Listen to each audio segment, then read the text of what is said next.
So we don't need to worry about it. So it's lovely to see you all. And I thought tonight we'll do a few things. I want to give everybody an opportunity to practice, but I think we'll do it a little bit differently than we've done it before. So instead of using breakout rooms, we will just like sit together as a group, and then it gives you more scope that we can stay open to who might come through. We'll have, you know, between us lots and lots of people in spirit, so it will give us a better chance just to feel the energies that are around, and you know, have a little practice together. And that way I'll be able to give you all a little bit of feedback as well, and a little bit of coaching. But we'll do that nearer the end of the session, so I don't want anybody panicking. And it gives you the choice as well, that if you don't want to participate in that, you're still there as somebody for others to practice on. If you don't feel like you're getting anything, or you just don't feel confident enough today, then there's no pressure, the same as when we put you in those breakout rooms and you're one-on-one and you feel you have to like pull something out the bag. I just want to introduce everybody to Sabrina that's just came on. So Sabrina's new to the group. Yeah, so I went to Facebook. I was thinking we were there. Oh, that's all right, Sabrina. Yeah, it's in here for the mediumship practice. So I know this is very, very new to you, Sabrina. So we'll be doing a little bit of teaching, a little bit of lessons, and then a little bit of practice. But I've just been saying, anybody that doesn't want to practice, and that might include you because you're so new to this, if you're open to even just participating and seeing if the other members can pick up on anything from your loved ones in spirit, then it'll be nice maybe even for you just to observe and see the sort of things we talk about and try and discuss. So there's never any pressure for anybody to feel like they have to perform and you know, take part in the readings if they don't want to. But I thought I'd start today. I had a really interesting little experience just before this meeting. So a lot of you will have found me, I think, through Jen Pasteloff. I think you did, Catherine, and you, Kit, and some of you found me through her. And I think it was you, Amanda, when we were chatting in the group about my post about the Alsatian dog and how I thought I'd messed that up and the person had came through at the wrong time. And you'd said something about feeling like, oh, sometimes feel nervous in case I get things wrong. And I just thought it probably echoes how everybody in this group feels when we're attempting mediumship and psychic work, that we worry so much about what if we get it wrong. So Jen Pasteloff does talks twice a week on a free app called Do You Mind? So I'll post it into the groups. If any of you have not heard of this, there's lots of speakers on there that talk about different subjects. Obviously, Jen's now my friend, but I also see her as, I don't know, a sort of teacher and mentor that just came into my life at the right time. So I listen to Jen every week. And today, the topic of her talk today was allow like space in your life for fucking up.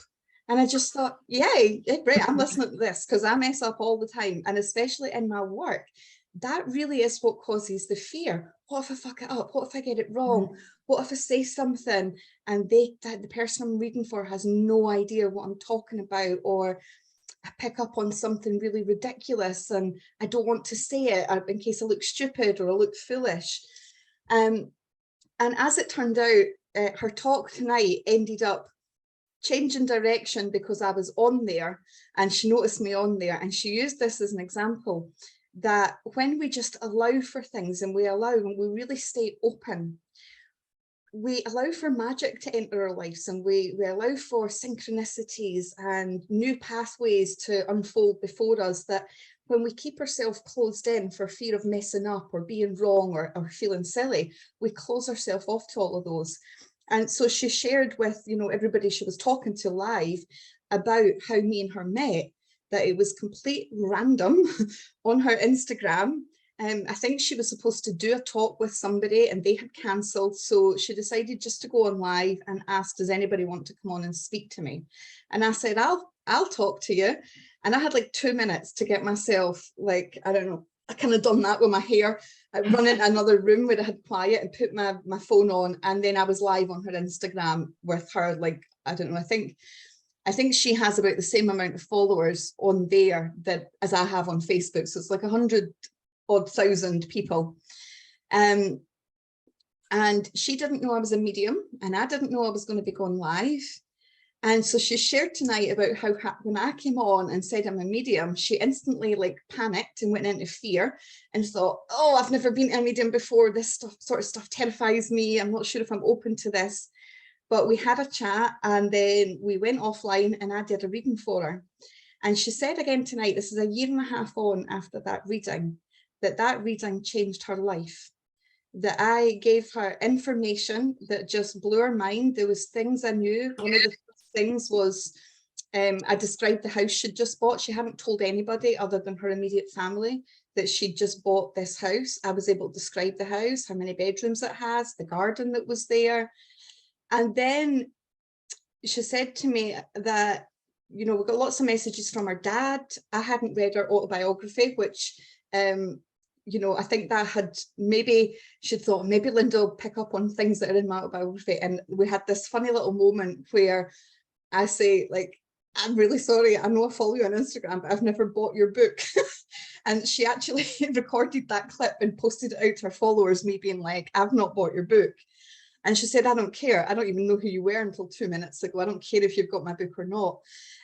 But we got lots of information through from her dad, and she got upset about this necklace that she'd lost, and it was his necklace. And Jen's dad died when I think she was 8 or 9 when her dad died. So she was very young, and she'd lost this necklace. And I said, it's okay. Your dad's shown me it's in the house. It's not lost. Ask your dad for help from spirit to find this necklace.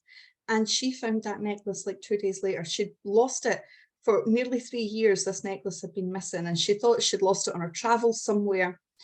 So all of these synchronicities, she shared again how much of an impact it had, that it opened up, I guess, new ways of looking at things and new ways of trusting the universe that will unfold, and we will meet the people we're supposed to on our path, and that the afterlife maybe is something different than she thought, and maybe we can connect with our loved ones that are in spirit. So it really changed her view on a lot of things. What was powerful for me to listen to is Jen, still out of nowhere, feeling the need to share that with people today, a year and a half on. And that's what I want you to think about. The impact when we have the confidence and the courage to use these sort of gifts and intuitive insight to help other people. When we put our focus on what it does for them, rather than, you know, having this spotlight on us, what if I'm wrong? What if I mess it up? What if I say the wrong thing? What if I don't get anything? When we're in that place where we're creating so much resistance, that makes it harder for spirit to come through. So if we can just really relax and put the focus on maybe me showing up today to do this reading for this person, or attempting this practice reading for this person, maybe I'll say something that might change their life or help them right in their moment of need. And when we can put ourselves in that position where it becomes about being in service to the person that we're reading for, rather than it being about us, it can really help us all relax. So that's just something to consider for all of you. Whenever you're feeling nervous, whenever you're thinking, I might mess this up, I'm afraid to say it, just try and focus on being in service to that other person. You are just, you know, you're the medium. The medium means what it says. You're the medium in which information comes through. So we can relax a little bit and just put our focus on the person we're reading for. And I had another little funny story to share that just happened recently, and I want to hear what your experiences have been lately, and sort of get everybody talking a little bit more this week. But there was two things. Firstly, the little story that I shared in the Facebook group, which I think most of you will have seen, about the German Shepherd. That I kept going on about this German Shepherd to a woman I was reading for. She had no idea who it was. My mum didn't have a dog like that. None of my relatives had dogs like that. And I could not let it go, even though she was saying this was wrong. And you all know I scribble and I write when I'm doing mediumship. I'd written German Shepherd all over this page, and I'd mentioned it about 8 times. So if my focus was on me feeling stupid about repeating things, even though this woman's saying no, no, no, you know, but I didn't bother. I kept saying it. I kept feeling like, I can't let this go. I know you said no, but I can't let this go. Are you sure the German Shepherd's not for you? And then the lady that I read for the next day, she was a young girl who'd lost her dad. And at the end of the call, I did not mention a German Shepherd once. And at the end of the call, she said, I don't have many belongings of my dad, but if it's okay, I'd like to show you something. This is my most prized possession. And she held up this plastic toy German Shepherd dog. And I was so frustrated. I thought, our dad's came through at the wrong time. He's came through early. It was the next reading that he's supposed to be in. So it gave me that confidence, firstly, to let go a little bit of control. And that's what I spoke about in the group, that, again, wanting to control everything, wanting to be right and wanting to be accurate, creates so much like tension in the body and so much resistance sometimes to those messages just being free flowing, that we can have little mishaps like that. And we have to remember that some days, you know, the connection's not there at all. Even for me, some days with all this experience, I'll say, I'm not actually getting anything for you. I'm really sorry. Can we book you back in for another day and try again? Maybe see if the energy is different that day. So you start to realize there's no big consequence of being wrong. There's no big awful thing to fear about being wrong. And as it turned out, the first woman with the German that I spoke to about the German Shepherd messaged me. Did I bring my phone in?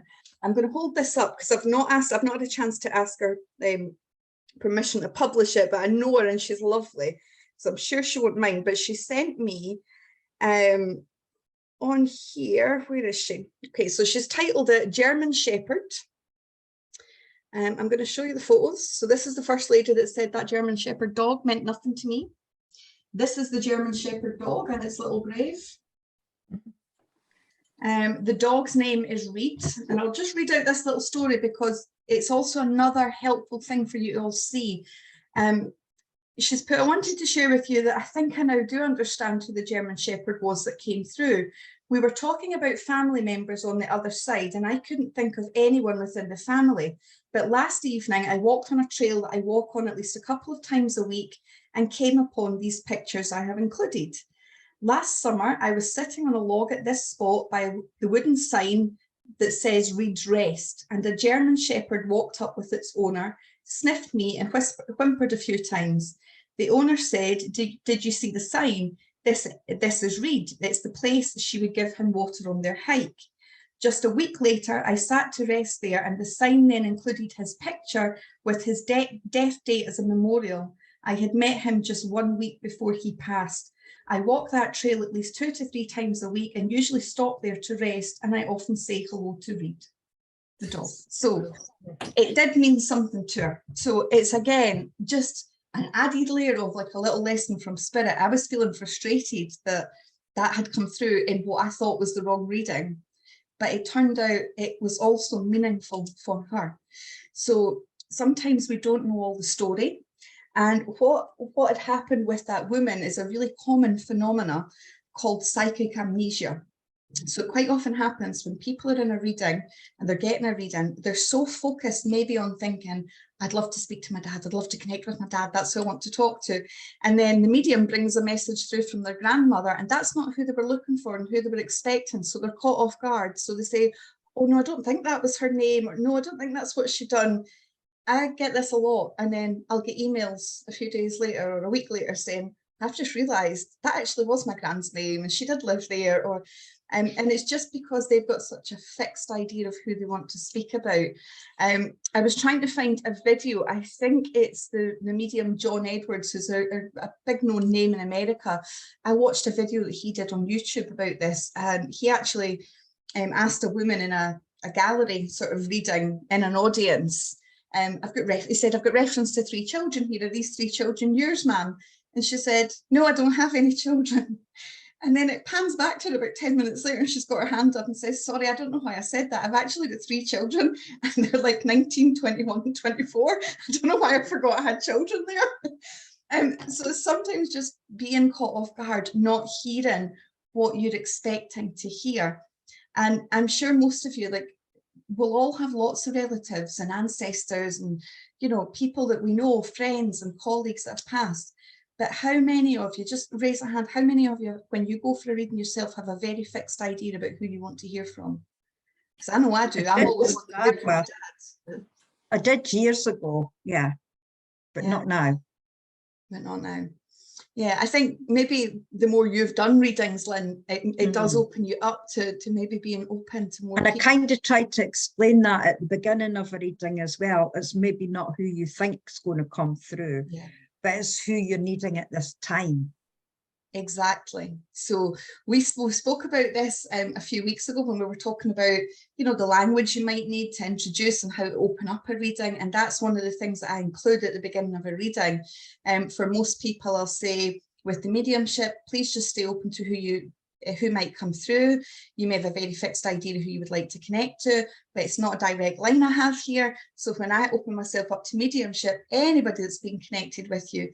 And for some people that I really feel strongly, like they really want to speak to just one person, I shared a little story that happened for somebody that's actually, she's quite a high profile person. She's on TV in America. And she was really, really looking for her dad. And the person I brought through in her reading was her ex-husband from 10 years ago. And her reaction was just priceless.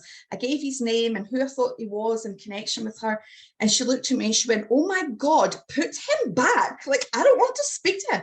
Put him back. And I said, you know, and I had to persuade her, like, can we just see maybe, because he's given us really good validations. Can we see what he's got to say? By the end of it, she'd completely changed her mind. And she was actually crying like with gratitude that she'd allowed herself to be open to that message that gave her some closure on things. And he actually had more to say and a better perspective of what was going on in her life than her dad maybe would have. So his life experience had been more relevant and there was lessons that he could share with her. So I often share that, and it just breaks the tension and it lets people see like, all right, okay, so let's be open and let's see who comes through then. And the other little quick thing was about being wrong and fear and saying like ridiculous things. And just a few days ago, I had a woman that I was reading for in America again. I'd connected with her dad, and then all of a sudden I heard like a repeated noise being said to me, and I actually say to her on the reading, I apologise, and I was laughing by this point saying, I'm really, really sorry, I'm going to apologise in advance. I'm about to say something really inappropriate that might offend you, but I'm going to say it anyway. Does KKK mean anything to you? And she was like, the KKK? No. And I was like, I know, that's all I'm hearing, KKK. And then she started laughing and said, I know exactly what it is. It's my brother. His name's Keith. And I've had several readings from other mediums and he's never come through. So before I came into this, I asked him, push your way through the other people that are there. Shout out to me. Give me something. Shout it. Shout that you're here. And so that was like the initial of his first name being shouted 3 times at me to like interrupt what was coming through from her dad. And it felt like he'd pushed in and got himself heard and brought into the reading. So you know, I knew perfectly well I'm going to say something quite offensive and not really appropriate, but I'm going to say it anyway. And if it's wrong, we'll find something to laugh about it. You know, we'll always find humour and just lightheartedness. Mediumship should always be light and joyful, and it shouldn't be something you beat yourself up about if you get it wrong or say something silly.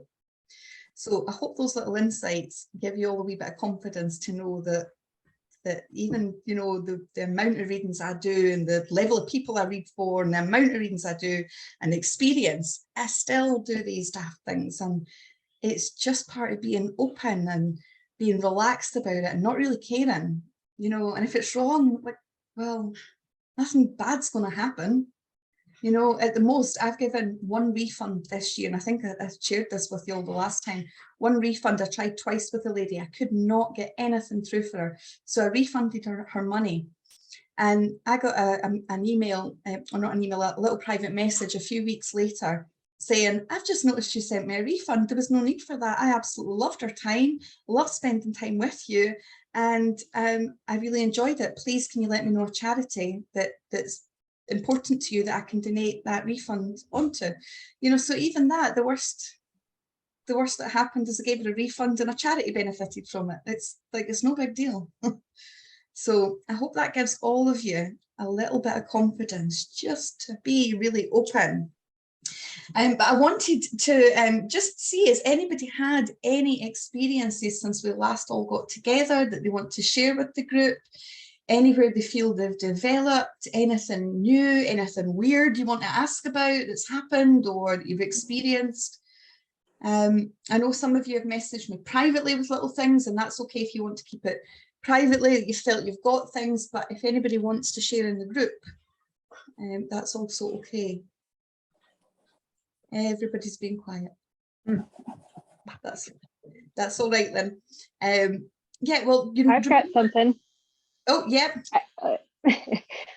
It's me. My internet connection is super bad, so I could be dropped any second. I may turn off my video. Yeah, I may turn off my video just to kind of try and keep it focused. But anyway,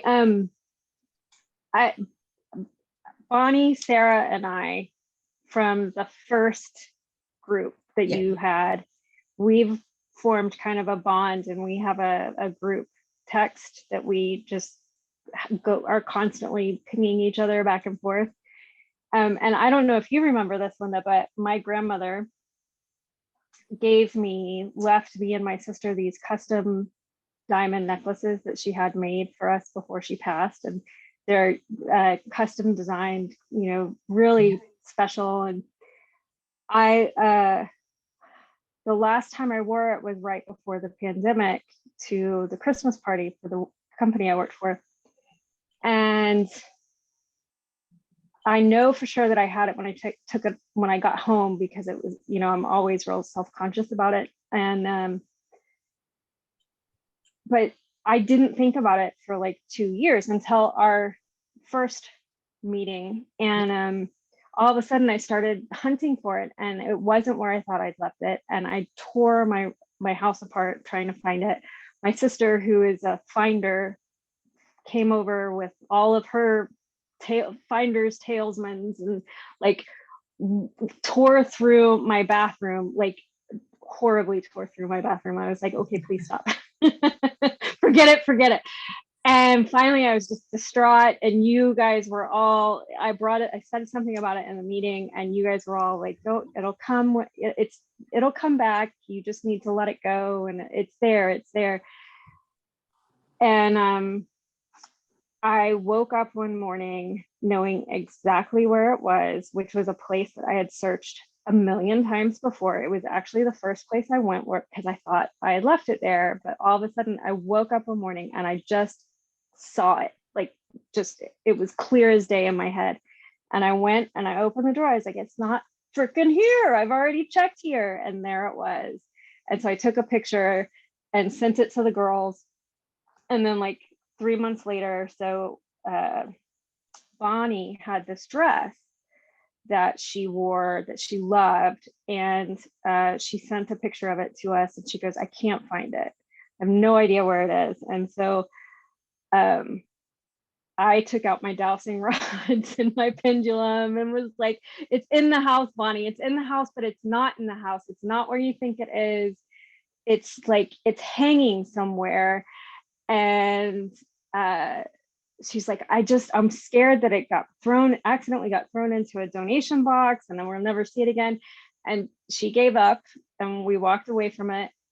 And about 2 weeks ago, she sent us a picture. She said, it's been at the cleaners. She had called the cleaners repeatedly, asking them about this dress. And then she went randomly to go pick up some other stuff. And they said, oh, this is yours too. And pulled out the freaking dress. I think this is a fancy coffee being handed in. So it doesn't exactly fit your theme, but it's you know, you get these pings and you have these ideas of like, you know, no, it's definitely, you haven't lost it. It's just not where you think it is. And well, I think it fits perfectly, Kit. Firstly, your story about the necklace, isn't it weird that, you know, I come on and talk about a necklace today being found? You've had that same experience. We're talking about, you know, resistance that we create when we're fearful or we panic or we get in that really tense place. And that would have been the place, the energy you would have had when you were looking for that, thinking, oh my goodness, I've lost that necklace. I need to find it. So you've looked somewhere and you've actually missed what you're looking for because you're so much in your headspace. And that's exactly the same type of thing that happens. Yeah. And then you being able to, you know, help Bonnie find her dress and visualize where it was. That's like, again, it's a great example of your psychic ability opening up, where you're able to maybe not pinpoint exactly where it is, but you've been able to describe it's hanging up somewhere. It's not where it normally is. You're really describing where it would be at the cleaners. Yeah. You know, it was pretty wild. Yeah. So I think that's a great sign that you are, even your clairvoyance is opening up and able to visualize that for yourself and see that. I think that's a fantastic example of your development. I think too, it's because it comes so subtly, like for me, and I know I've talked to like Catherine and Amanda, we've talked about this before, where it's so subtle that you just automatically second guess yourself, because you're just like, no, that's too simple. That's my brain thinking of the answer. That's not the actual answer. But then when you step back, or a little bit of time passes, it's like, nope, that's it. That's exactly how it unfolds. Exactly. So yeah. Exactly. And I think that's, you know, that's the thing about just trusting what first comes into your mind. When you get that impression from spirit, whether it's psychic information or mediumship, it feels disruptive. You think, oh, where did that come from? That just appeared in my head. That thought just generated from somewhere.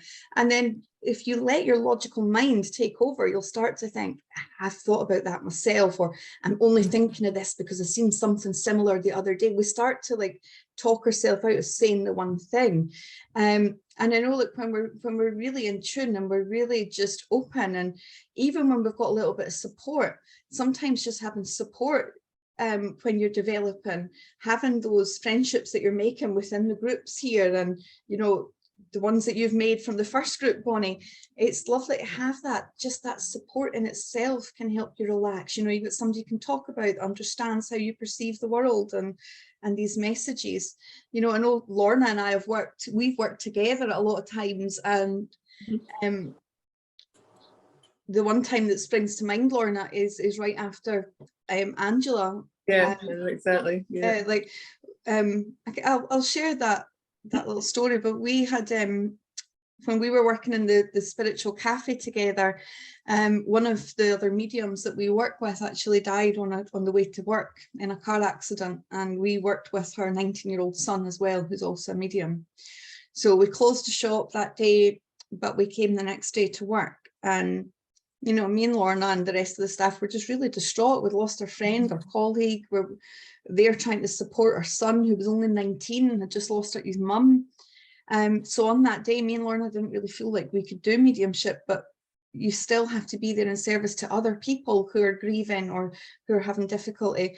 And Lorna and I worked together, like we read together, and just having that support, and our styles really complement each other, Lorna. I think when we're working together, Can you remember that, Linda? I think I actually said, just in case we never got anything, it's that fear.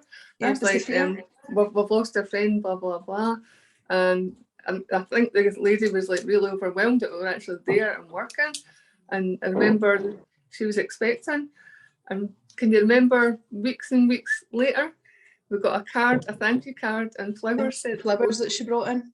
How nice is that? Yeah, I thought that was absolutely beautiful. But yeah, but it was a good reading. We worked really well between us. It was lovely, and it was like we were both picking up on the same things. And again, that was mine and Lorna's fear of, we're not in a good place today emotionally. I don't think we'll be able to do this. So let's work together to give ourselves a bit of a backup. And if I can't get anything, Lorna will, or vice versa. And we ended up working together that full day just really seamlessly. So that's another reason that we're going to try tonight as a group to try and read, to just have that support. If one person doesn't get something, somebody else might pick up something. There's no pressure on anybody to get anything. So before we do that though, I thought we will have a little look today. I always like to give you more than just the stories I share and the analogies that hopefully help you a little bit to look at things differently. I thought I would like to give you some tools today that you can take away and use in your readings. So we've spoken lots, or I've spoken lots about the way spirit will access what I call your memory bank in order to get through information. And that's why I might pick up something entirely different to the way you would, Amanda, for example, or the way Susie would, because what they're accessing is whatever knowledge and things we've got in our mind already. So I think we spoke about this first when we were talking about colours, like not to overanalyze symbols and colours and things like that, unless we're using a framework that we've given ourselves knowledge with. You know, that red for somebody might mean passion, for somebody else it might mean anger. It depends what you translate that as. But I thought today it might be nice for us to look at a little bit of numerology in the same way that we looked at colours with a structure last month with the chakras, and so that we can start to like fill our memory bank with that, so that anybody in spirit that wants to convey that they were creative could show us there's, you know, a yellow colour, and we could attach that to creativity. Or anybody that was a really good communicator, we might see them in blue and we might pick up on a blue colour, and that might say they're a good communicator, or they had difficulty communicating. However, we're feeling that colour, but it's drawn us to that right area. So I thought it would be nice to maybe look at the numerology that runs through tarot, just in the numbers 1 to 10. It's called the Fool's Journey. So card 0 in tarot is the Fool, and then cards 1 to 10 of the major arcana, they really show us some spiritual lessons, a spiritual journey that we all go on at different stages in our life. We're constantly repeating these cycles. There's a lot of sort of psychology mixed into it, so we can look at those numbers. And even if you're not reading tarot cards, this was something actually you experienced, Lorna, when I done sort of tarot and taught everybody in whispers how to read tarot. Yeah. You started having experiences that even though you were not using the cards in the reading, you would get a picture of a certain tarot card in your mind. Yeah, I still get that. I still get that. Yeah. Okay. Or I get colours like the chakras, the heart chakra, and I'll say you need to open up and that kind of thing. So, Yeah. so that is a great tool. Great tool. So it's great. So even if you don't plan on using tarot in your mediumship, the numerology can like convey lots of different things about somebody. So you know, if the number 4, then if you've added this to your memory bank, your knowledge bank, number 4 suddenly appears in a reading, you'll know how to interpret that based on this system. So what you're doing is learning a system of like signs and a different type of language that spirit can then access to help you make sense of the information that's coming through. Is everybody feel open to that today? Yeah. I know, Lynn, you're a really experienced tarot reader, so this might just be a really, I don't know, a little like refresh for you, or you might have other things that you can add in. Everybody's got their own way of reading it, so it would maybe benefit me. Yeah, I think so. And also just for self-development, guys, I'm constantly saying, like, the biggest thing you could do is have self-awareness, know yourself, know what your strengths are, your weaknesses are, how you're feeling, like with accuracy. That is the best thing you can do for your development. So you can use this if you've got tarot cards at home, or even if you don't, there's lots of free sites you can go on, and you can Google like draw a free tarot card, and it'll give you a random generator and it'll pull a card for you. But you can use this to say, how am I feeling? Where am I on this fool's journey at the moment? What do I need to work on? Where do I need to focus? So we'll start with card 0. So this is the Fool. So this is the person that's about to start a new journey. So this card's all about new beginnings. They're always on a cliff here. They're on a cliff edge, ready to take a leap of faith. And the message in this is that if you take that leap of faith and begin something new, the universe will catch you. So you can see here, they've got like their walking stick, they're ready to take action, they're ready to go on this new journey.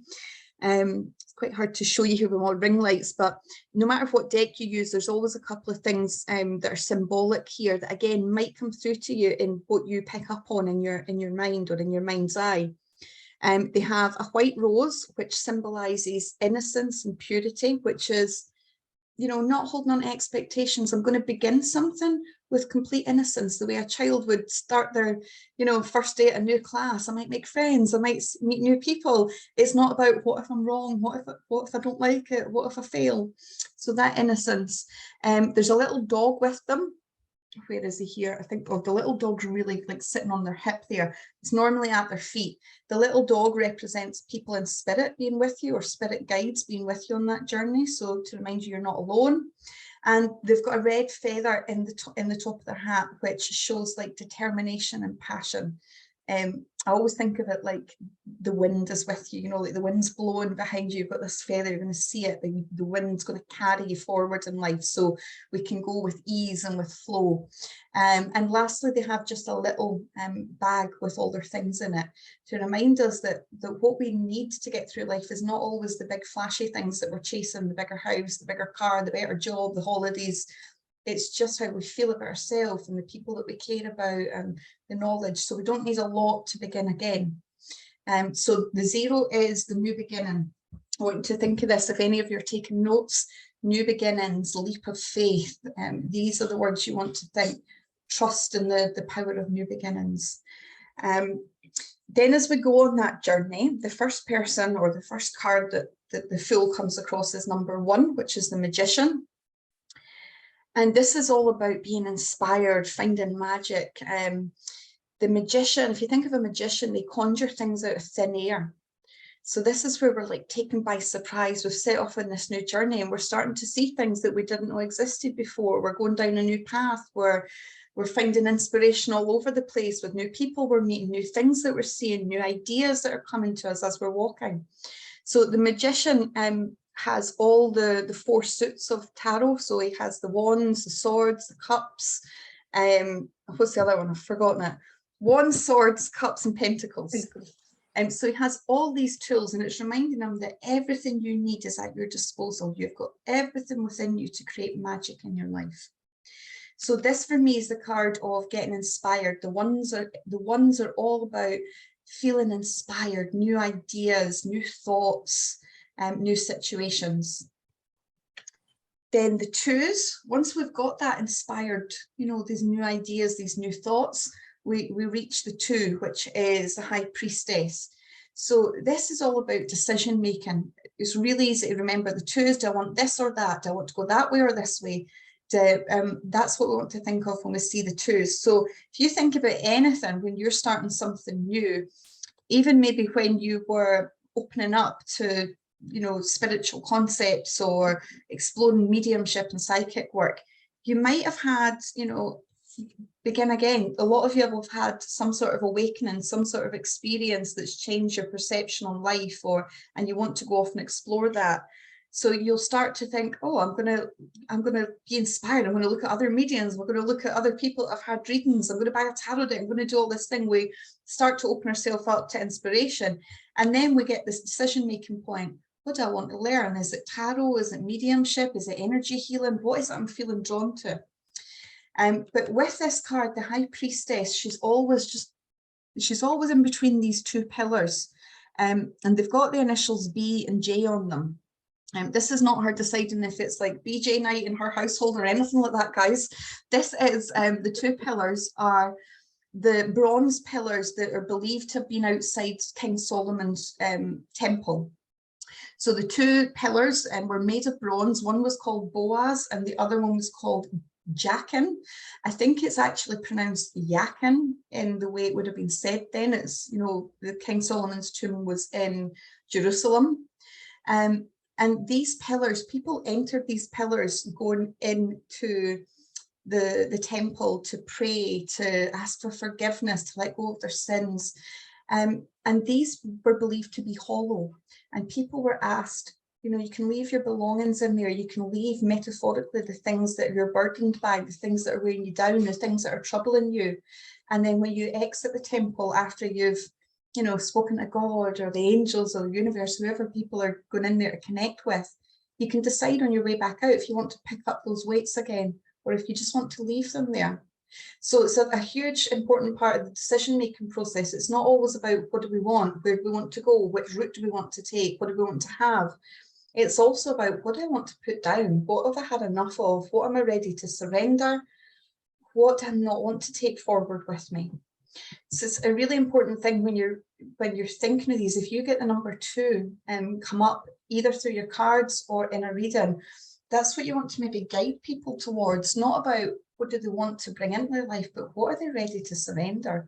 What are you ready to let go? Or a lot of people, you know, reach this point where they feel inspired that they want change. but they don't know what that change looks like to make those decisions yet. They don't know what they want that transformation to look like in their life. So it's a great starting place to help guide people to question, well, what do you want to let go of? What do you not want in your life? What are you not enjoying? Start with the things that you want to cut out, and then it opens up space for new things to make their way to you. Then as we move on to the threes, we reach the Empress, and she is the mother in the tarot deck, and she's known for action. So we always want to relate the threes and tarot with taking action. If you think about her being the mother, the most physical form of action we can take in this life is to produce another human. Birth itself, like physical birth, it takes a huge amount of creative energy. We're bringing another being into the world. But this is often this like creating new ways of living, new ways of being. What ideas? How do I want to like get these ideas into action? So you can see like a really clear, even just with the first three numbers. Inspiration with the Magician. The twos are about the decision making. How am I going to do it? And then the threes, okay, I've made my decisions, I've thought about it. It's time to actually start that thing. It's time to actually take that first class. It's time to go and phone that person I've been thinking about for a long time. It's time to apply for that new job I've been deciding if I want. Do I want to stay in this job that I'm in, or do I want something new?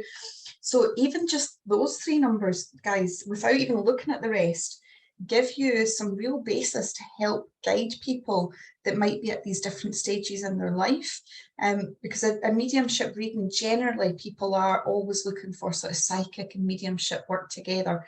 It's so often intertwined. And I think when you're doing mediumship on its own, you're quite often opening a can of worms, and then if you're not helping people to unpack that and give them tools to help cope, or practical guidance on how they can look at healing or taking action, or, then we need to look at as improving that so that we're being in service in a more substantial way to people that we're coming into contact with. So that's what the threes are. The fours is then the Emperor, and the fours in tarot represent security and stability. So an easy way to remember this, if you think of a chair with 3 legs, it's going to be less stable than a chair with 4. So we think security and stability with fours. The Emperor is somebody that's sitting on this big stone throne, so they're very grounded, very secure. Traditionally, he would have been somebody that looked after his people. And we've got the Aries ram's heads on the top of this, which show that determination of spirit. If you think of rams, they just get their head down and get on with it. So they don't get swayed by emotions. If there's something needing done, they've got the security, the stability, and the determination to charge ahead. So if you think of, we'll take somebody that started a new job as a really good example. They've, gone through the process, they've taken the action, they've got the new job, and they're maybe benefiting from a secure contract, a steady pay coming in every month, and they don't need to worry about their bills so much. Like, we see this security and stability happening as a result of our actions. Even if it's just something metaphorical, even with your spiritual journeys, you've committed to taking a class, and then you're learning things about yourself, and then you're trying them out, and you're getting more confidence, more security about your abilities, about yourself. We feel grounded, we feel good, we feel confident. So that's what you see with the fours. Very often though, after that, we hit little bumps in the road, and that's what happens with number 5. Card number 5, the Hierophant. He is traditionally a teacher. He's like a spiritual leader. So he's always there with his sort of spiritual book and in his robes. And he would have been somebody that counseled his community or his congregation. He's somebody that has a lot of wisdom. But I want you to think about where we pick up the most wisdom in life. It's generally in our bad moments, on our dark days, in our hardships. Like, we do not learn that much about ourselves on a yoga mat. We might feel good in the moment, but it's not where we truly learn who we are and our strength of character or what we want. It's in those difficulties. So this is where we reach those difficulties, and rather than panicking, thinking my life's over, the world's going to end, this is a catastrophe, we can look at what is the lesson in this hardship. We don't always see it immediately. Sometimes there isn't one that we can really grasp hold of until many, many years later, that even if we don't have, you know, not everything happens for a reason, but we can see maybe I wasn't responsible for that, or I wasn't at fault there, or there's nothing I could have done to prevent that.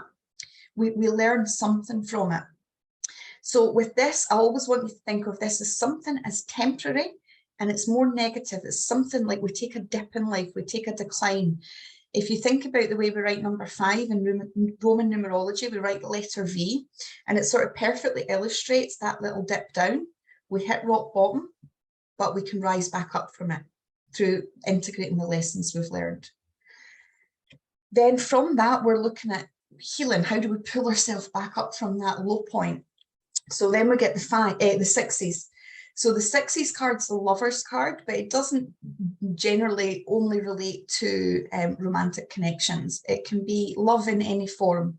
So it can be family members, friends that we connect with, people that we meet that we find an instant connection with.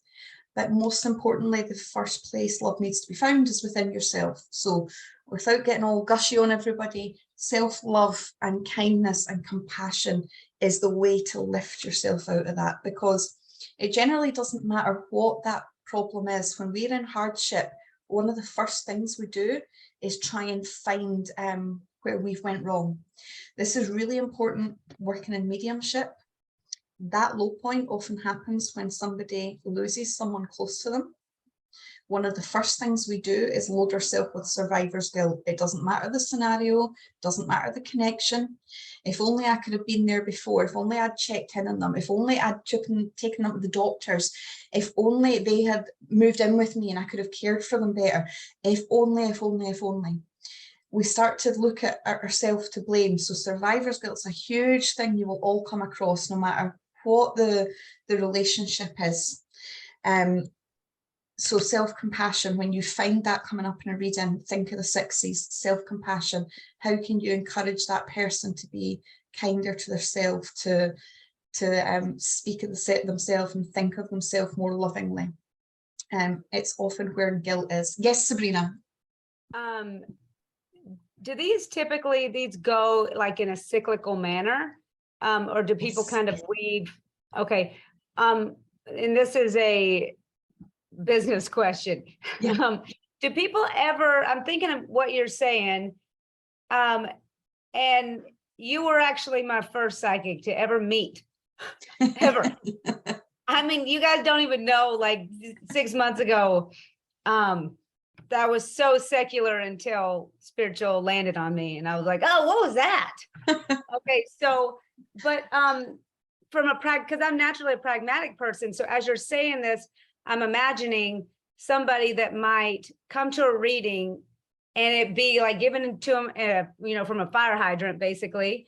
And then do people ever want to go into sort of business together where they have maybe life coaching or people to help integrate? And then maybe where they go back to the psychic reading, you know, once a month or whatever they do. Do people ever build businesses like that? Absolutely. Absolutely. Because, you know, there's lots of different ways to work with spirit and to help people through these journeys. And these journeys are cyclical. The numerology runs from 1 to 10 throughout all the decks. And we're constantly making those cycles of growth. Once we finish something and we achieve something, we generally start again with the full and going on a new journey and exploring something else new. And quite often we get stuck in some of these places. So sometimes people will come for readings, not to connect even with mediumship and loved ones and spirit, but because they feel really lost in their own life, or they're at that one place and they just can't get past it. So they need the support of, you know, somebody else to look at it without the emotional weight of it, you know. So even me, I go for other readings. Lorna's a medium, she goes for other readings. Like Lorna's a full-time working medium as well.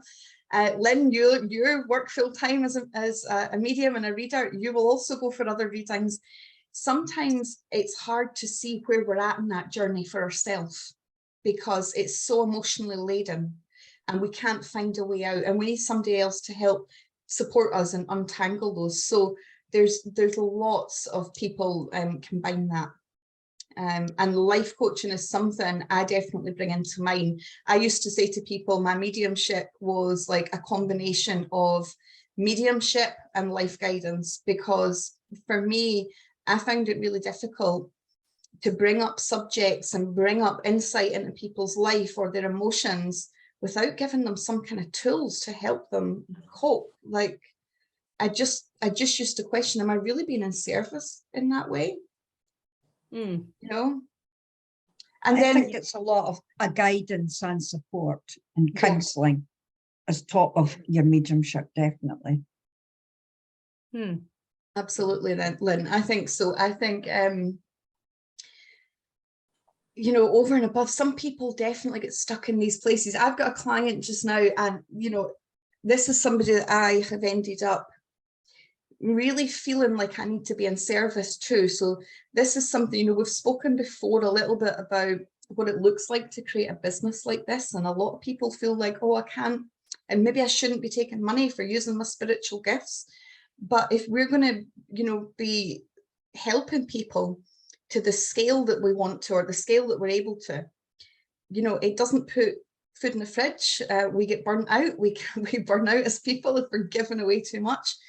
But I really help a lot of people. There's some situations where people come into my sort of zone somewhere. They come and book a reading, and I know they're in real poverty, and it's been a lot for them even to book the reading, but they felt so desperate that even though, you know, I try and keep my prices for mediumship as low as I can to make sure everybody can access them. This woman has lost 5 of her close relatives in the space of 3 years, and she has 1 left, and it's her mum, and she is in respite care at home. There's nothing more the hospice can do for her. I've spoken to you all about this woman before, actually. She's the woman that I talked about that has the guns. She's like from the south, and they hunt, and they're a hunting family. I meet this woman regularly, like free of charge, because I'm so concerned about her mental health and her situation. She is stuck in that, between that place and this place. She is stuck in blaming herself. I spoke to her last week, and we talked about reminding her that she's not a medical professional. So when her nephew went into cardiac arrest and she felt that she could have performed CPR better, to remind her that she's never tried to perform CPR before. She is not a medical professional. There is nothing she could have done to stop that passing. She has laden herself with so much guilt, and she is struggling to find this compassion for herself.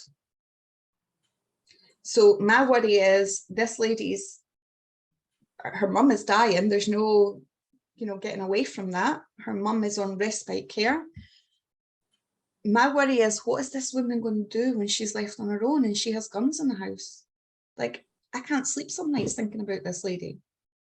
So she's came in, and my contact, I'm the medium she picked to come to.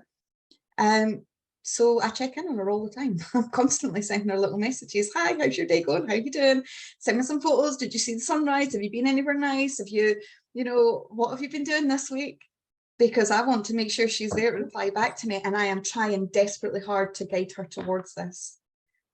She's struggling to find it herself. So I'm hoping that I can be some kind of guiding light for her that just says, find this compassion for yourself, find meaning to live for yourself. Everything at the moment is all about, she feels she was only brought here to take care of her family. She feels that was her life purpose. 3 of them took their own life, so it's extremely difficult that she feels like she could have prevented those. And I'm just terrified what this woman's going to do once her mum's gone. So yeah, sometimes it's a more long-term thing, Sabrina. Sometimes, you know, with this woman, I know she lives on benefits. She's a full-time carer for her mum. She's also had open heart surgery herself a year ago. Like, I mean, this woman just needs help. So having a business that I can guide people through and that brings an income, that I can do this, I can say I can take an hour out of you know, my week this week to just phone her up and talk to her and see how she is and not need to worry. Like, it lets us be in service to more people. And I do that in the background with a lot of people. I'm sure you're the same, Lorna. I'm sure you're the same, Lynn. Yeah. You know, a lot of the time, it just feels like, I don't know, the universe has put me in her path for a reason and I need to help here. It's nice to give back as well all the time. It is. It's a good feeling, isn't Yeah, it? definitely. Yeah. Well, and Like I you're think too tithing. though that most people, I wouldn't say all people, but most people who are drawn to working in this area have experienced something traumatic themselves, have Yeah. experienced extreme losses, sudden losses, losses in ways that you never expected, or some other form of emotional, mental, physical trauma that you have overcome yourself and or are working to overcome. And so you understand the need, you know, how much it needs to be that hand reaching out to say, hey, I've been there, I know what you're going through, and you know, taking that time. And there's a line between like learning being taken advantage of and like learning your boundaries and what you're willing to, you know, as long as you're not allowing people to cross that boundary line, you're safe. And it's just experience that teaches you when you're when you feel young. Yeah. You start getting a little resentful and a little angry and a little tired and start going, you know, maybe that corporate job wasn't such a bad idea. Exactly. So yeah, I hope that answers your question, Sabrina. But definitely, you know, moving forward for all of you, you know, it's definitely something to consider. I know some of you already work in this capacity. Some of you maybe will be thinking, where is all this leading for me? Why am I wanting to learn all this? For a lot of you, that will end up as a business of some sort. You know, and some people need more long-term support. Some people need, you know, just that little checking in here and there. But it's really important that all of you know, and all of you, you know, even look to me as an example that this is what you can create. My business is going nuts tonight because Jen Pastelov's just talked about me again, you know, publicly. So my Instagram's been going crazy. There's my website stats have went through the roof. The first time I talked to Jen Pastelov, I think I shared with you all that, like, I got 4 months worth of bookings in while I was asleep that night. It was just crazy. I wasn't even prepared. But if you'd asked me 10 years ago, where's all this spiritual curiosity leading, Linda? Where is it going to take you? I'd have said, I've got no idea. I don't know why I'm wanting to learn all this. I don't know why, other than I knew it had, you know, like you're saying, Kit, most of us have had our own trauma. And it's through having that trauma and looking for ways to heal ourselves and looking for ways to make sense of the experiences we've had. It positions us like perfectly to help other people that are going through the same. I think you've got to have sort of felt it to feel compassion towards other people. Yeah, definitely personal experience. You need it. And I've found that a lot of mediums, psychics that I've spoke to, they've all had a pretty hectic life. But they come out the other side and want to be helping other people. So you've got to deal with your own stuff before you could help taking on other people's. Definitely. Yeah, you do. And I think, you know, I mean, I still can't believe sometimes that this is my life. I mean, even if we just rewind back to like 5 years ago when, you know, I was working with you, Lorna, in the cafe. I mean, I went in there because I wanted experience. Like, you know, I keep saying to you all, read for whoever you can, get experience, because that's going to teach you more about the work, actually doing the work. So when I took that job in there, you know, I told the owner, like, oh, I'm not a medium, I'm just a tarot reader. I'd studied tarot. I was fascinated by tarot. That was the first thing that caught my attention in my spiritual journey. Somebody sent me a deck of cards and I wanted to know everything about them. And I said, I'm not a medium, but I can read tarot. And she looked at me and went, yeah, okay, whatever, you are a reader, you are a medium, just start on Monday. And, you know, within a week or two, I was doing mediumship readings with nothing and being in among other mediums. But me and Lorna were working for like minimum wage. Like we're talking £7 an hour, guys, you know, and we were reading, you know, up to 12, 15 people a day. Yeah. Remember, Linda, I think the first table you went to, Carol had put you with me. And Yeah. I was doing the reading and I says, is there anything you want to add, Linda? But I think you were in a wee bubble and you were like, oh, what a lovely reading. And the girl was getting married and didn't know whether she was wearing the hair up or down. But I just remember that. It's just, but Yeah. I think. And remember how quiet you all thought I was as well? How wrong we were rubbish psychics, weren't we? I know, you were rubbish. They all thought I was so quiet because I'd just been like flung into this world that I was like, I don't know if I can do this. Maybe I'm not a medium after all.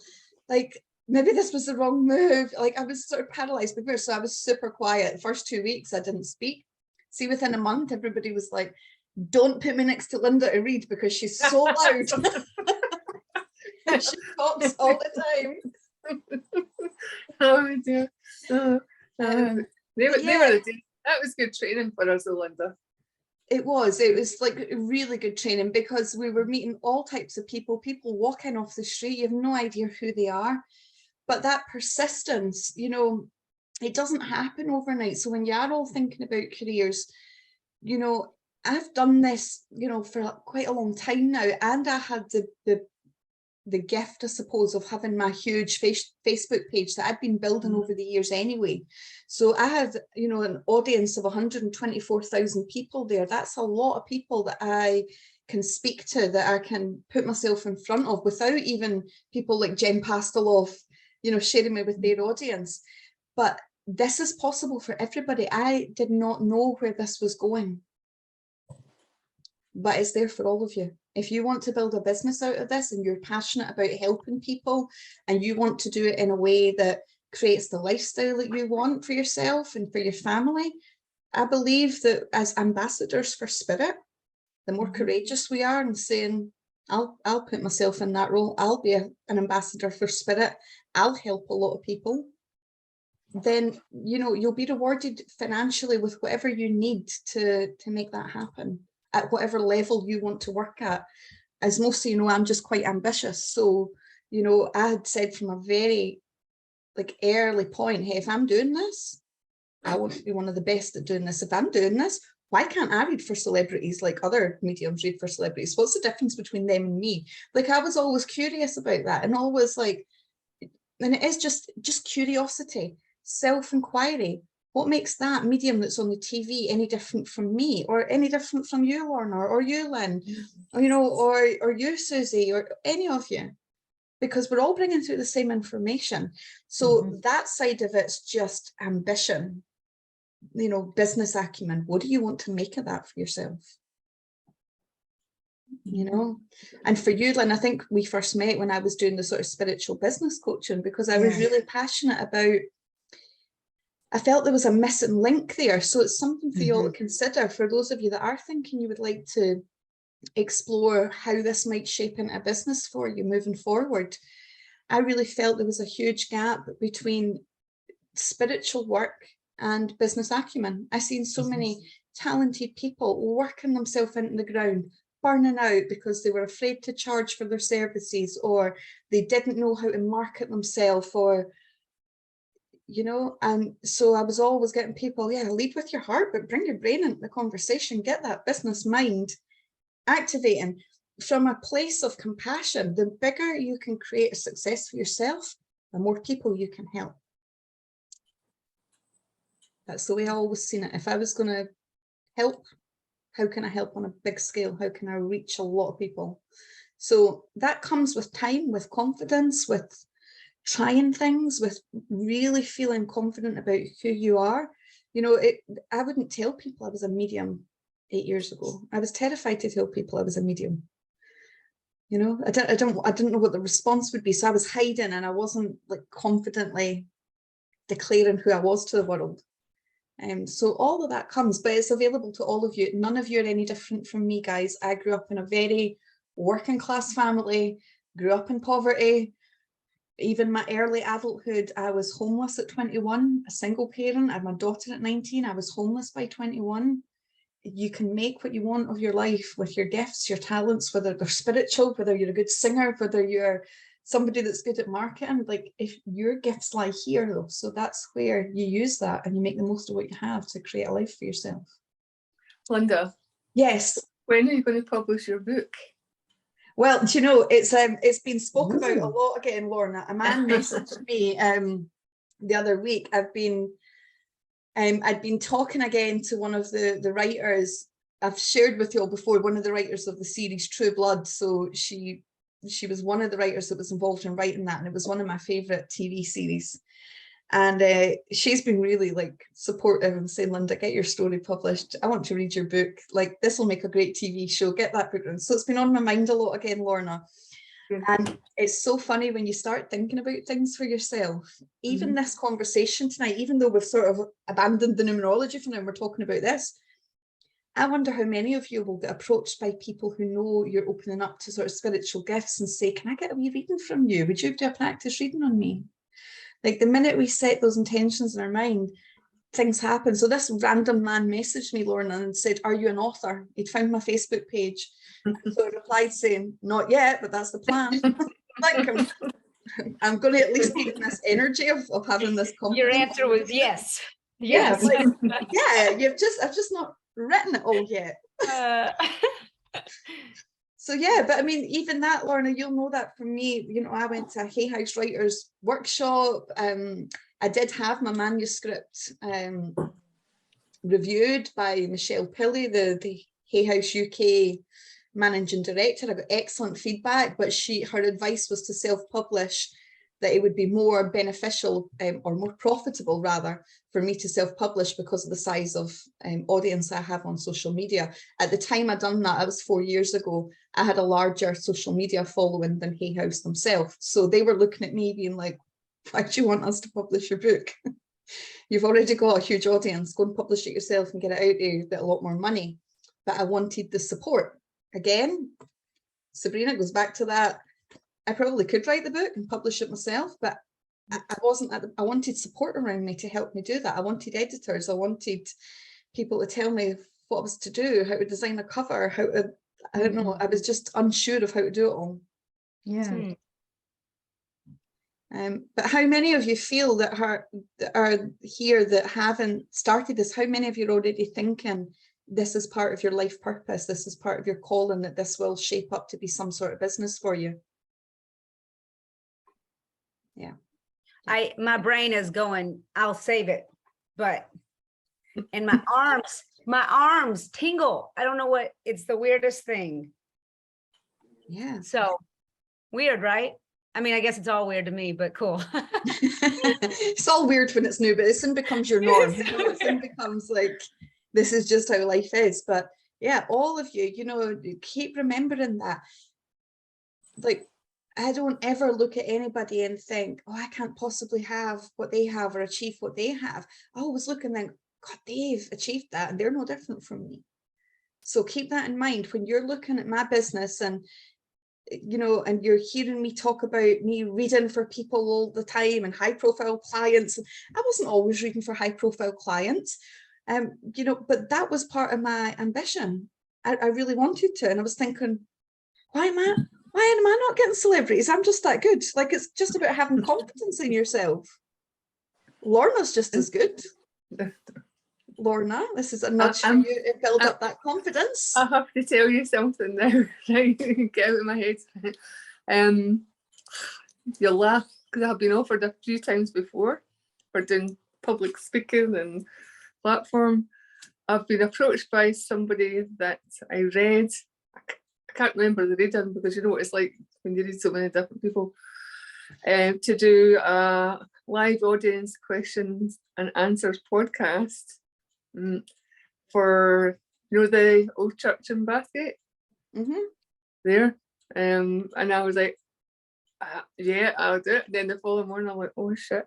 And I messaged the guy and says, I really want to do it, but I'm terrified. I've never did anything like this before, so it's just to let you know. So I was like making excuses. I'm not a professional at this kind of thing. So, and he says, oh, it'll be great. Remember the time you did the wee interview for the radio? So he said it'll sort of be like that. So it's like they'll talk and then I'll just like conversation and then go to the audience. And I thought, I'm getting pushed again, so I have to take that opportunity. Yeah, you go for it, Lorna, because you're good and I will be shitting my Could I pants. keep in that audience with you then, Lorna? Can I watch? Will Yeah, send you me the can. link? Yay! You need But to I tell was us like, when it. You need to tell us when it is, Lorna, and so we I'll Yeah. send you some Reiki energy.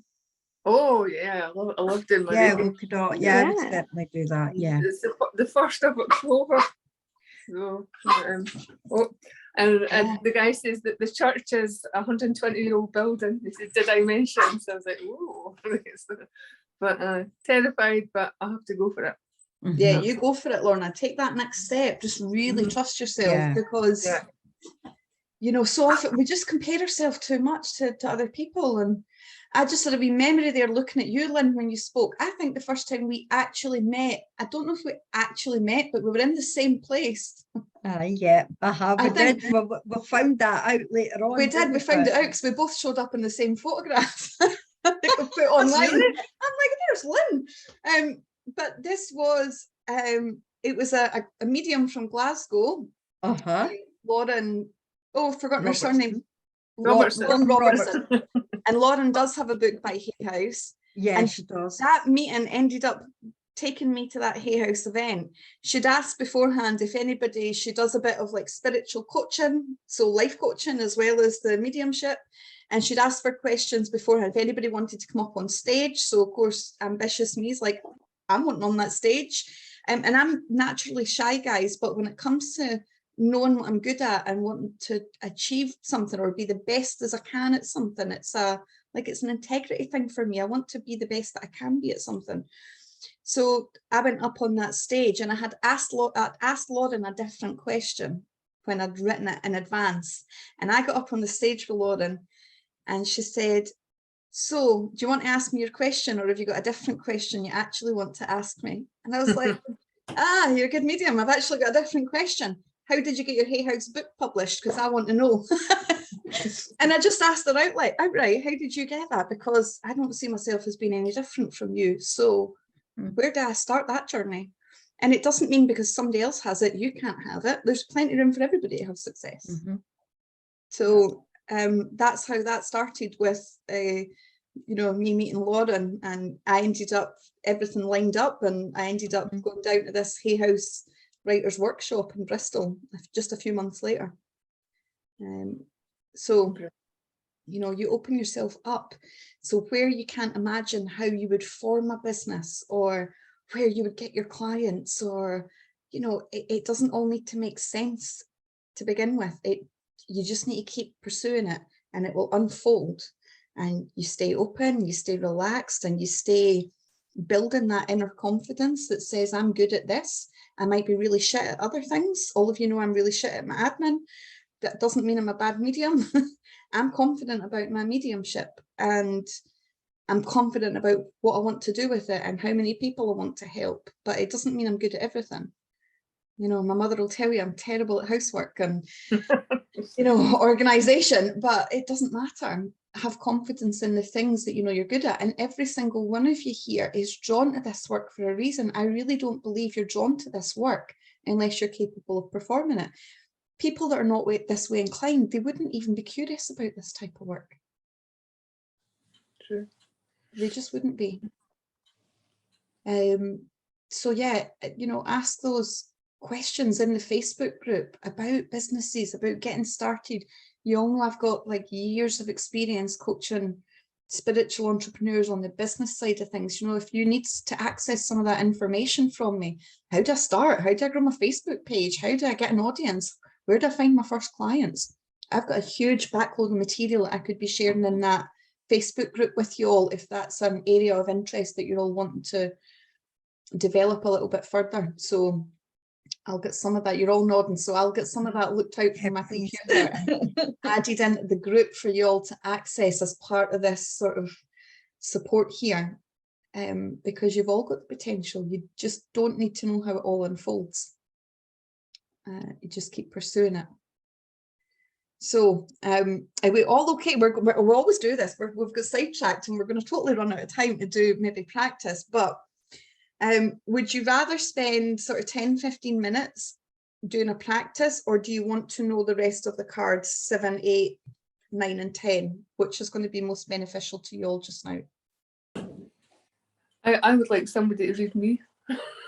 Okay, so I can pop these in. I'll pop the rest of those cards in on the group. I'll maybe just make a wee video and just pop it in the group with the other cards, because I would like you all to know these 1 to 10 that you can use as material. So what we'll do is we'll do some practice readings. There is no pressure on anybody to join in or to pick up anything. If you just all sort of bring your focus back to your breath for a minute, because I've been talking a lot. And just take a few deep breaths, deep breath in. A deep breath out. And we just ask that anybody from the spirit world who may be present for connected to anybody that's in this meeting today, if any of them want to step forward with a message, with a validation, with something small, with something large, it doesn't matter how big, how small the message is, any piece of information, we just ask that you open yourself up to receive that. And then when you're ready, just remember that you and spirit are one. And if anybody gets any feeling, think about anybody coming close to you. Are they male? Are they female? Are they old? Are they young? Just feel into that. Is there anybody at all round about you? And if you feel confident enough, and even if you don't feel confident, I would say just bring up whatever comes through. If anybody has anything, just say, can anybody understand this elderly woman that I have who may have passed with such and such, and just see if it connects with anybody. So whenever anybody's ready, just, I'll go quiet, and anybody that wants to speak, if you're feeling anything.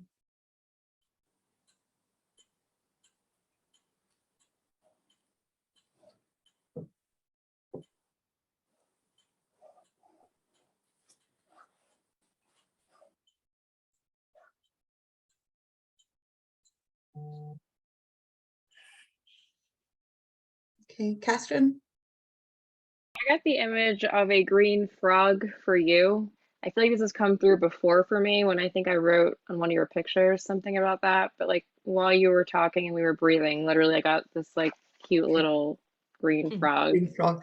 Okay, yeah. So that does connect with somebody in spirit for me, Catherine. I don't think I shared it with you, but the lady whose house I lived in previous to this, you know, my mentor, the woman that was my teacher for years, that you've all had a chance to read information from her. When I lived in her house, it was a green toad, but that's instantly what came to mind when you're talking about a green frog. It was in the garden, and I put it in a bucket and threw it away down the river. And then her daughter said, I sent her daughter a picture of it and said, I had a visitor in the garden today. And she said, well, that toad's been in my mum's garden for 20 years. It felt awful. I put it in a bucket and I threw it down the river. Oh my God. So it's significant to me. I always think when something brings back an instant memory, the minute you said it, I'm like, oh, it's Rachel with that frog. So that means something to me, Catherine. Well done. Do you feel anything more from that, or was that what you were getting through? And no, it's that was enough. Yeah, that was it. That was enough. Do you see how it can be something small, but that instantly connects me to Rachel?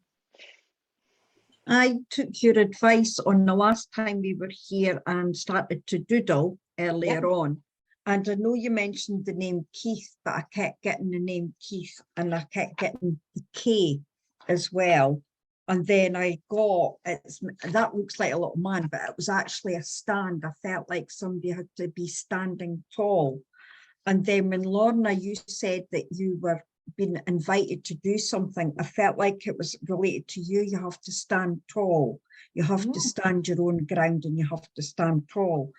And I seen a gentleman, and it was like receding hair, but it was kind of long, sort of from his ears up, and it looked like a bit like, you know, the old professor sort of style.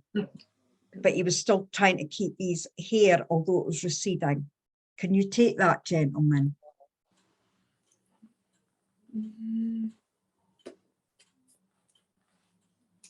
I can't think of no fan in Owling, but that's not to say that, because I have got a lot Yeah, to do with I did feel it was related to you, because I just felt like there was a lot of similarities. You looked similar in face, Right. you know, same rounded sort of face and that. But that's why I got really stand tall. So like, can anybody else relate to anything or link in with anything? Does it mean anything to anybody else that's here? Because sometimes, even though when we're in a group setting, then you might feel it's for Lorna and you're drawn towards it, it can sometimes be a mixture of messages from other people. Okay. Again, this is one of these things, Lynn. We always wait. We wait and see. We let the whole story unfold. So it'll be nice to see maybe even somebody that's going to be watching the recording, the replay of this, they might connect with it. So for those of you that are watching on the recording, if any of that information connects, write it in the group. Okay. Lynn, I that just sounds, definitely sorry. it sounds like you're describing my father, but he's living. But I don't know. I mean, that just the way you are describing him sounds like, like my dad. I mean, looking at your features and looking at Lorna's, I could see the similarity. So do you look like your dad? Oh, sorry, I shouldn't be asking. I shouldn't ask. Okay. Lynn, this is perfectly okay. So this is I feel like it's perfectly okay to ask little questions like this. You've already said you feel visually, you know, both Lorna and Kurt are sitting with their glasses. You've got very similar shaped faces. Yes. So for what we can see on the screen, you've already brought that information through to say visually it represents either one of them. So it's okay then to ask, do you look like your dad? You're just asking for confirmation of what you've already brought. So don't be afraid to ask those questions to confirm back what you're bringing out, okay? I do. You do look like him. Yep. Right, okay. And yes, Lorna and I look like we could be related. Yeah, as just a quick visual, I was also, I've drawn an eye, I don't know why.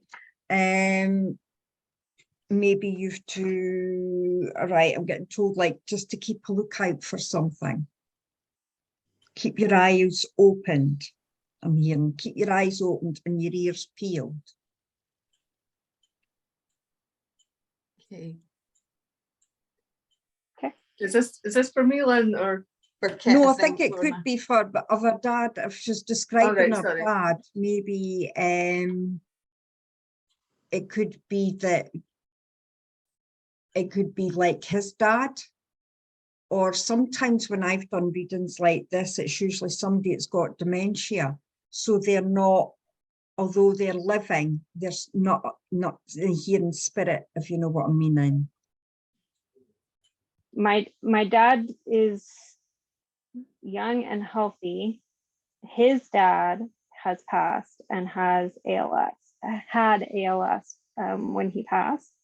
So he was not able. Lou Gehrig's disease. So he was not able to communicate well, but I believe he had all of his mental faculties as far as we knew. Can I say something? So my mom passed away of Lou Gehrig's disease, and I'm sorry, I'm not used to feeling this kind of energy. It's still overwhelming to me. You're okay. I'm not sad. It's not crying. She died like 30 years ago. It's just, That's okay. So this is a safe sort of supportive space. It's sometimes just this energy when we open up to that as a collective. Yep. Yeah. And feel like you get this release of emotions and Yeah, I felt it the minute I got on here. I go, okay, like, what's gonna happen? Okay, especially where I'm not acclimated to it. So it'd be like y'all coming to Texas heat, okay? And my one kid has retinoblastoma, so they lost eye cancer, lost an eye. So when you showed the eye, I go, uh-oh, that one's for me. And I actually wondered too about when you said stand tall. I didn't want to insert myself, but I am definitely at the twos, the decision making, and that idea of standing tall resonated so much with me, but I didn't recognize the person. So I just thought, well, maybe you can just, you know, benefit from their reading also, I'm sure. And then when you said your dad passed away of Lou Gehrig's disease, that was just too many. 3 strikes, you're out, you know? And I'm like, okay, I think I don't know how this works. Do people ever merge on some things like this? Absolutely. And then my other daughter she also has nerve damage on the same eye as my son, not cancer, but it's another tumor. And it's the same eye, same month of the year of the same, I believe they were the same age when it happened, but it was, you know, obviously a few years apart. So when you showed me that single eye, and then your dad, how do you guys make sense of it when things merge? There could be 2 or 3 people in spirit, and as Linda's just explained, we're doing this in a group. Yeah. So if it had just been us one-to-one, you probably would have been able to take it all. But there's few people in spirit coming through. So normally, Sabrina, this is the first time we've attempted as a group doing a group reading like this, where we're all just present. What we normally do is I separate everybody into little breakout rooms here so that you're all one-on-one, and then you're just reading for that one person you've been paired with. But in this setting, it's it's very similar, or it's just the same actually, as, you know, me and Lorna have done lots of group readings. So we would have, you know, 3, 4, 5 people all turn up at the one time. And us as the reader would go down and sit with them. And then we'd have to identify who's this person of spirit, who's it for at this table. It can sometimes get a little bit confusing, and you don't realize as the medium when all the time when you've switched, where you've maybe got multiple people, especially given the way that we're just doing this today. But you've brought through, I love the way that you've used the technique that I've shown with the drawings, because what it's shown is giving you some visuals there as well, Lynn, that you can hold up and say, you know, here we are. When you drew the eye, I was thinking about you, Sabrina, when it came up, but I wanted to see if you felt that was for you, or if other people picked up on the message. But staying open to this it's a great way for us to just feel when the energy changes, when we've got maybe multiple people in spirit. Yeah. So well done, Lynn. That's really excellent in such a short space of time to bring through some information. Yeah. Thank you. Okay. And what this will be today, you know, given the short space of time that we're doing this in, this will all just be a little hello from loved ones. Somebody's given Lynn that sign that's connected to maybe all 3 of you, you know, Kit, Sabrina and Lorna. And I don't know where you're positioned, like on your view here on the camera, but on my view here, I've got three columns, and I'm in the top center. You're to my left, Lynn, and then Lorna, Sabrina and Kit, you're all together in a row. Yeah, I've got the 3 of them in a row as well, and I never noticed that before. Yeah. So maybe your spirit's just like, let's get that whole let's get something for everybody on that row. Yeah, so it might just be a little hello. There won't always, and there's sometimes there isn't a big message that comes with mediumship. Sometimes, you know, like Catherine shared the frog, that instantly made sense to me. It probably wouldn't have made sense to any of the rest of you. Like a green frog doesn't mean anything. Absolutely meant something to me. So I instantly get that, you know, triggered memory, happiness, that connection with Rachel. We don't always need big messages. We just need something that's relevant to us. But it's always got to be specific, very specific. Does anybody else have anything that they feel they've picked up on or want to share that might be relevant to anybody here?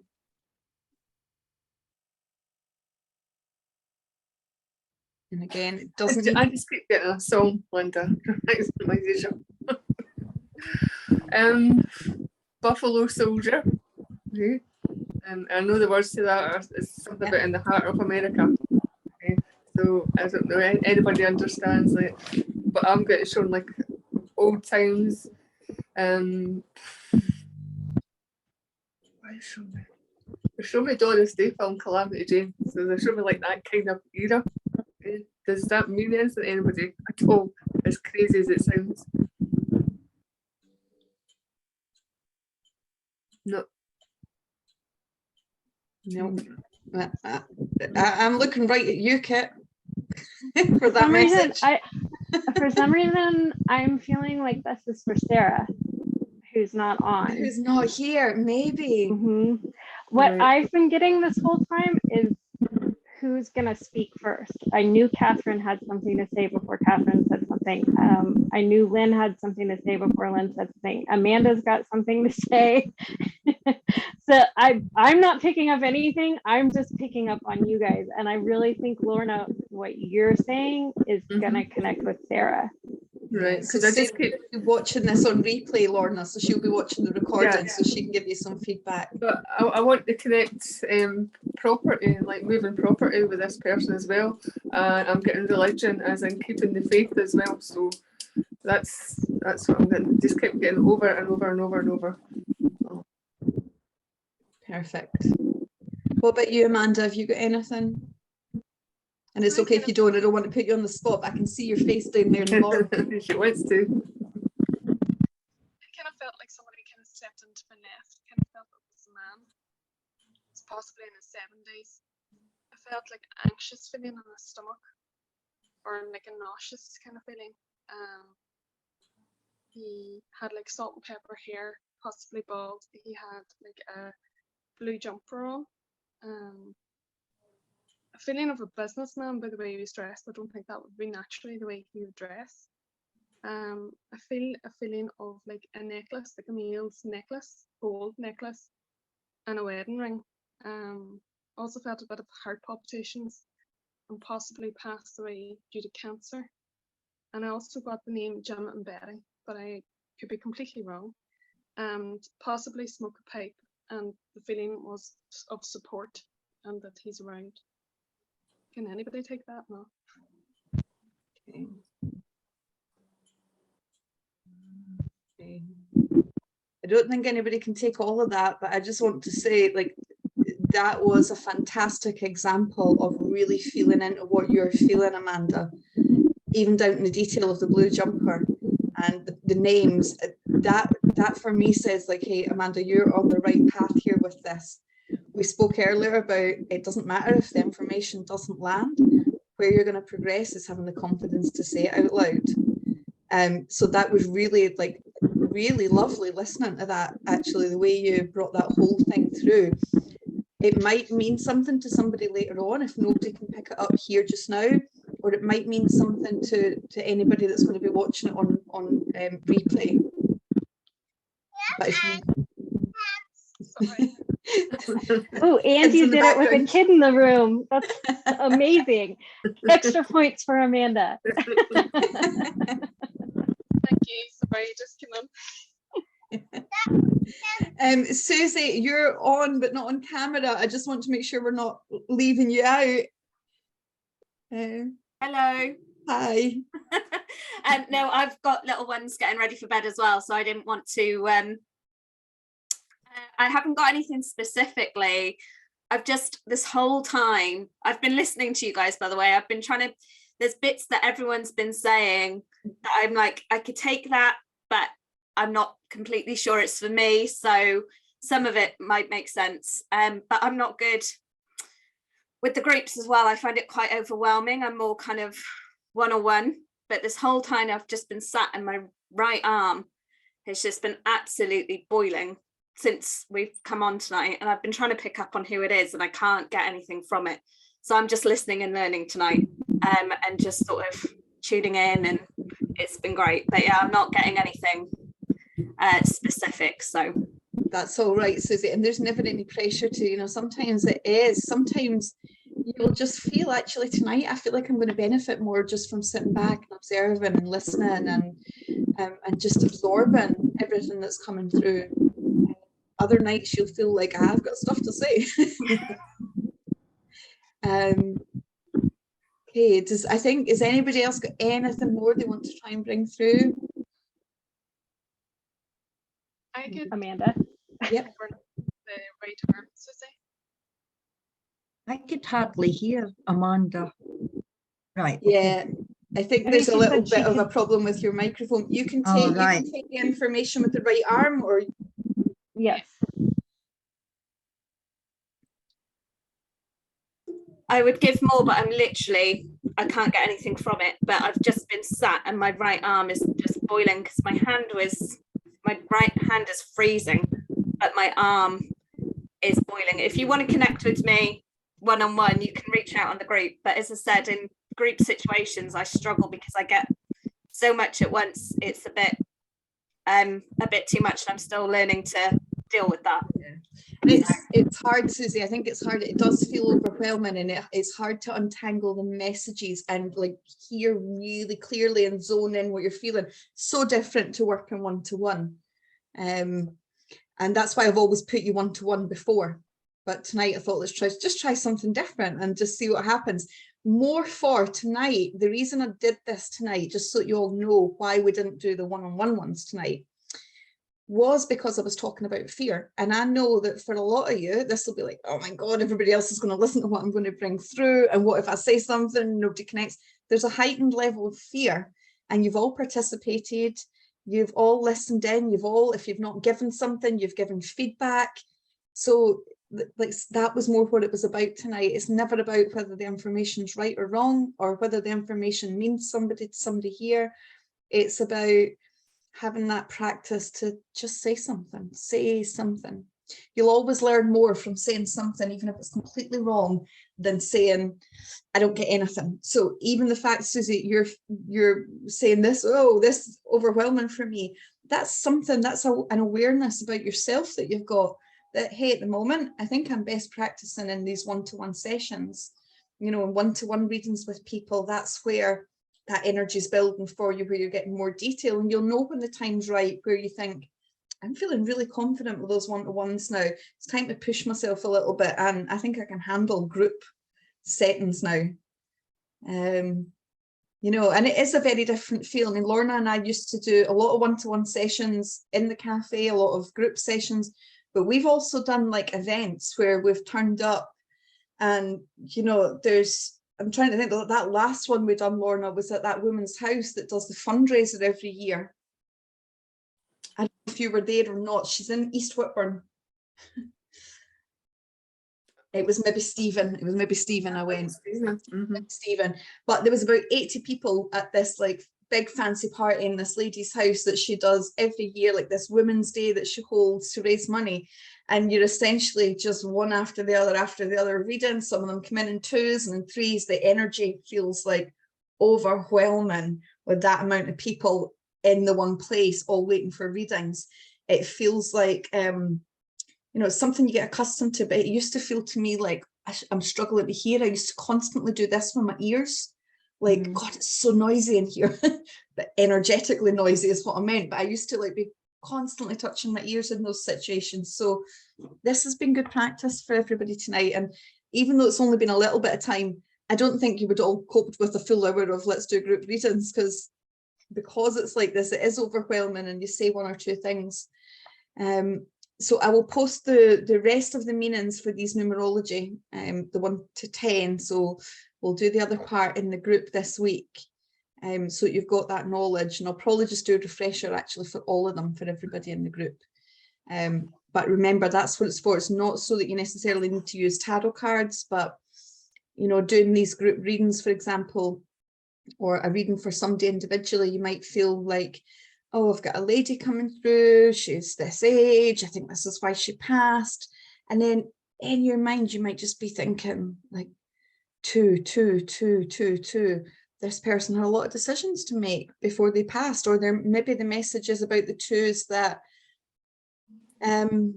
you had to make a lot of decisions for this lady, and there's thank you for that, for taking those decisions when she wasn't able to. You know, you'll always feel into that. What does it mean specifically? Decision making for who? Is it the person in spirit? Is it the person that getting the reading? Your intuition will draw you to where that is to interpret it in the right way, but it just gives you more knowledge to draw on.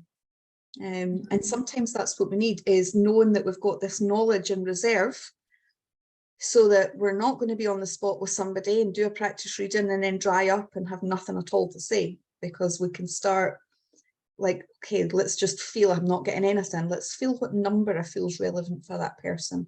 I'm really feeling like 6. This is all about self-compassion and self-love. Gives you a place to open up and to start the conversation and to start feeling into who that person's energy is. And then that often opens the floodgates, if you like, for more information. So these little bits of knowledge just give you a starting place. Sometimes it's enough to let spirit then do the talking, if you like. Has anybody got any questions? I know we're a wee bit over time, but has anybody got any questions that they want to ask, or anything specific that they want a bit of help with, or anything at all? The Facebook group, is it everything posted on the one group? Because I could never see the replays or anything like that. Maybe I'm needing to look further. Yes, I'll tag you in them, Lynn. They're all on there still. They're all on there still. Yeah, because I'm very rarely seeing things for the group. I think it's just Facebook. Is if this might be something, actually, I'll check the stats. If not everybody's seen all the posts, Facebook algorithms are notoriously like horrendous for not letting everybody that's in the group see everything. So maybe that's something that we can do I can do a wee sort of weekly email summary just to remind you all this is what's being posted in the group, to nudge you to go in and look at it if it's not showing up on your news feed and you're not seeing the posts. Right, yeah, great. Okay. But the recordings are in there. I'll tag you under them, Lynn, so that you can find them easy enough. Okay. Anybody else? That you all, well, I'll not keep you any longer because we've already run over time. It's been really lovely to see you all, and I hope you've all got something from today, a bit of confidence, a little bit of inspiration about where this is going. It's so interesting to see that even those of you at the very beginning of this journey already can see this is leading to some kind of purpose career-wise for you. I really think that's where we level up and decide to start taking this seriously, because it does feel like a calling, like it does. That's how it feels. Like I've been drawn into this work. This is what I'm supposed to do. It's like a feeling of this is where I'm supposed to be in life. This is where I'm meant to be helping. So I'll start putting some businessy stuff in there as well for you all. I should have maybe asked before now, but I knew some of you were right at the beginning. I thought, oh, I don't want to terrify everybody with saying like, this could be a business for you all. This is where you could go. But we'll start putting some resources in there, because I've got years worth of resources that I've created over the years to help you with all of this. And I think I've even got stuff from when I helped you, Lorna. And just to give you an example, Lorna's the post I'm thinking about, I'm sure I helped you get your reach just by teaching you how to use your Facebook page properly. Went through the roof from you hardly getting any views to you getting like 4,000 views and people booking you out. That's right. I'll need to get back to that because I've been a wee bit lazy. Yeah. But so yeah, how did you do that then? Go from to get your views back up? I noticed that doing my Facebook lives really escalated it. Getting people to interact, like putting 3 cards down and sort of posting something every day. But I tend to find that getting your audience to interact and getting their opinion, it draws people like a magnet. Yeah. So, yeah. It's getting back to basics again, because I've still got that paperwork as well that Linda gave us. Yeah, and that's the thing, Linda, sometimes we need to remind us with all things to go back to the basics when things aren't working the way we want. Even thinking about your health, guys, when we're not feeling great within ourselves. I see this all the time with people that know Reiki and have all these healing tools available to them, and they're not feeling well and not improving. And then I said, well, have you done self-Reiki? Oh, I forgot I could do that. Like sometimes it's about going back to the basics, or not feeling great within yourself, having low motivation, feeling your ambitions gone, not having the drive to just get up and face your day. When we've got a lot of knowledge, we tend to make it really complicated, but what we really need to do is maybe make sure we're getting 8 hours sleep at night, make sure we're drinking water, and you know, maybe start a gratitude diary, 5 things every day that you're grateful for. Go back to the basics. It doesn't need to be a big complicated thing. So it's the same with your page, same with everything. How the biggest sort of lessons, the things that will help you are always the simplest. You know, have a look at that. Are you posting interactive posts? Is everything just going out the way? And are you asking questions? Are you doing lives? Sometimes it's even just putting a simple call to action. You know, I posted photos the other day just out on my morning walk, and I actually forgot to post my call to action on it, and I normally do. And so even without it, people that follow me know I normally ask them, what's the view like where you are?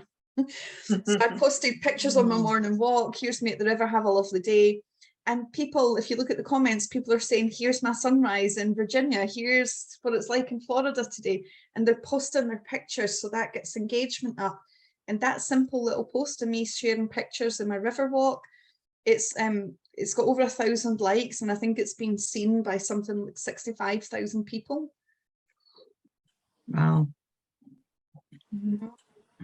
It's engagement, interaction. You want your followers on your page to be talking to you, like genuine communication. I genuinely like reply to people, and I'm interested in what their sunset view is like and what their walks are like. I always think of your intention. And it's hard when you've not been well to have that genuine, like it becomes a drag. I do ask questions, but I never seem to get any answers. Oh, just mix it up, Lynn. Just see what appeals to them. Go back to your card choices. 1, 2, 3. Use your tarot knowledge. Right, 1, 2, 3. okay. Which one are you drawn to? Yeah. And usually when you do that, though, you'll get a lot of interaction, but the minute you put the meanings up, you get nothing. Yeah, that's okay though. Is it? That's okay. Right, okay. A lot of people won't respond. They will be seeing it. No. They just won't respond. Yeah. It's just the nature of, you know, think of all of us. How often do we read things, take it in, scroll by, scroll by? They will be seeing it, and the right people will come to you at the right time. Okay, just keep persevering then. Yeah. That presence, but relaxed presence, Lynn. I don't post every day on my social media, and like if you follow me on Instagram, guys, you know half of that's me and my cat. It's not even business. It's just here's my cat doing something cute. But everybody loves animals. They do, I believe in that. And sometimes it is about that, sharing a bit more about your life, Lynn. I know, yeah. You know, go out a walk, give that a try, honestly. Go out a walk, take some pictures of some nice pieces of nature around you, post that and tell people this is my morning walk today. Yeah. I'll be watching for that, Lynn. Yeah. I've moved house. It's not so idyllic looking at on morning walks. It used to be before, but I'll find something. Find something. Take a picture of a plant in your house and put something pretty on. Anything like that that lets people see a little bit of your life. You know, I posted a unit this week that I picked up on for free. It's this really witchy little cabinet that I'm going to like upcycle for my office in here, and I posted that. I've had so many messages just about this free cabinet that I got. It's nothing about work, but it just gives you presence, and that's all you need, so that when people do need a reading, that you're the first person they think about. Okay. You know. Yep. So, well, have a great night, everybody. I'll not keep you any longer. Susie, Amanda, I know you've got young kids to get to bed as well. I can hear my Blake. He's through there still on his computer because he thinks because I'm busy, I'll not put him to bed. All right. Well, thank you, everybody. It's been really lovely. No, thank you, Linda. Thanks, Linda. Lovely. Bye, guys. Take care. Bye.